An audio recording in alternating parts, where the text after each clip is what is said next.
is the Random 30.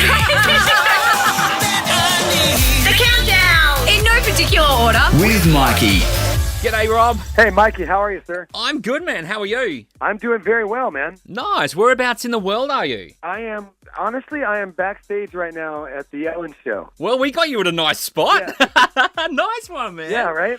Thanks so much for the chat. Yeah, man. No, thank you for having me on. You are welcome. Let's talk about, firstly, your career. Congratulations on all of your success. Matchbox 20, you're going solo.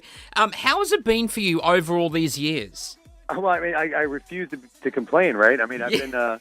You got a good life. It's things that have worked out, I think, better than I ever thought when I was a kid.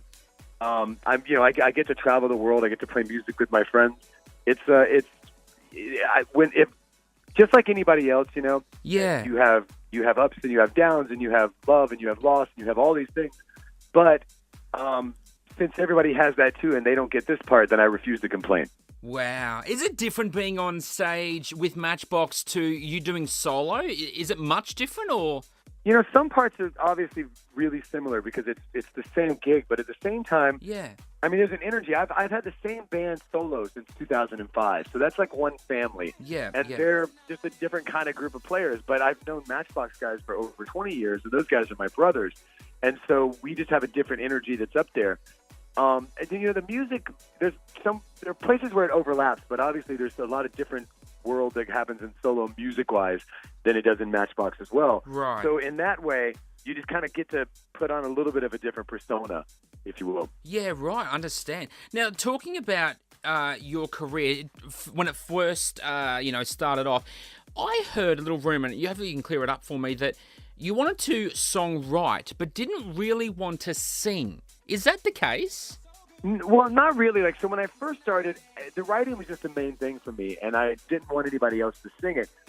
When I did Smooth, I wrote that, and I didn't have any intention of singing it whatsoever. Really? I had just gotten off the road, and they were literally just called me in as a writer to work with another writer, this guy Tall. So I wrote the melody and the lyric, but it was my voice on the demo.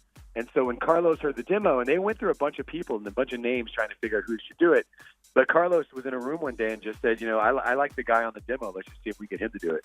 Wow. And after releasing new music time after time, does it get easier for you to do this, or do you still have a level of, not anxiety, but kind of, I don't know how this is going to go kind of moment, or do you find it good now? I think on one hand, it's hard to figure out.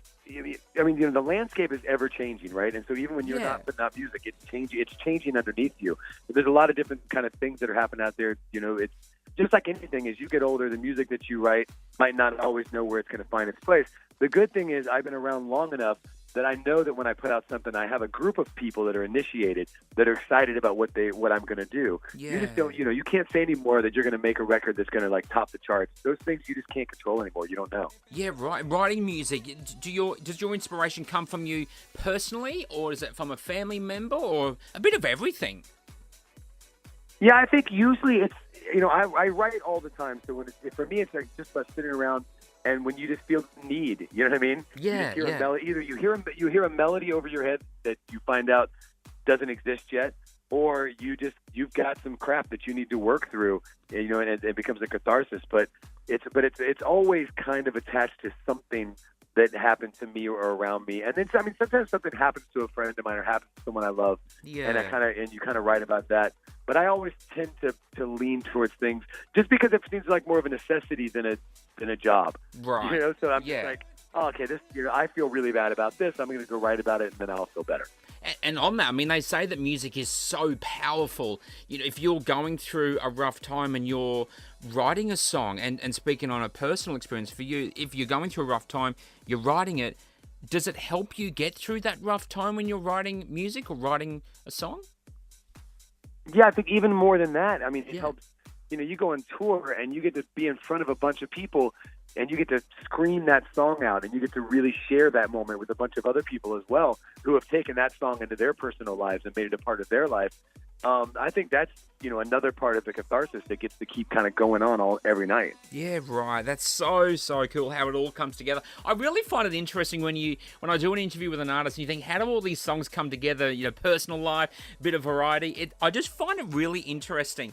Your new single, One Less Day, Dying Young.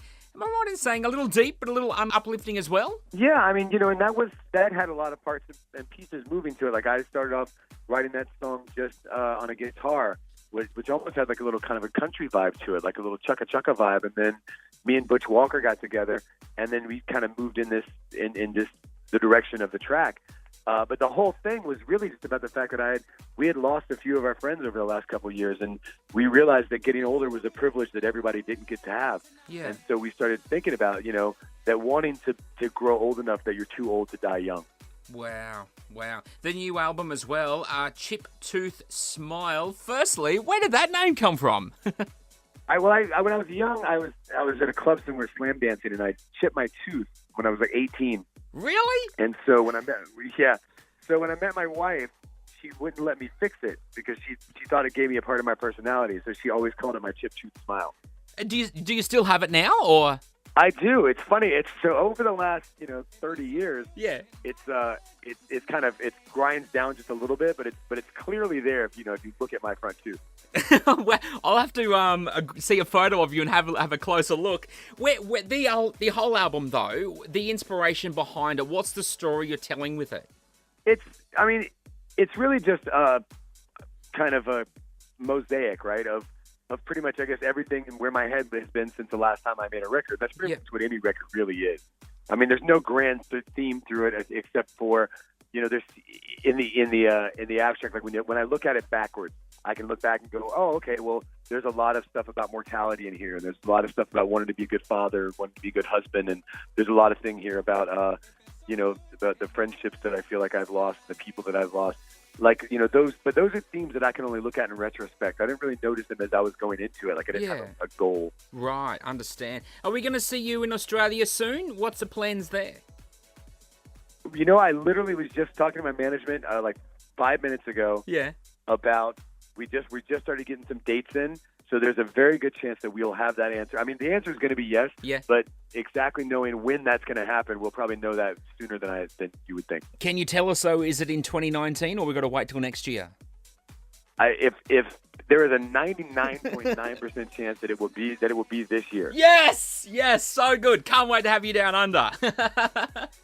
Man, yeah, I can't wait. It's some of the best crowds ever in our life every year. So good. Loving the new single, mate. The new album is out April 26th. Rob Thomas, thanks so much for joining us on the Random 30. Man, thanks, Mike. I appreciate that. This is the Random 30. The countdown! In no particular order. With Mikey.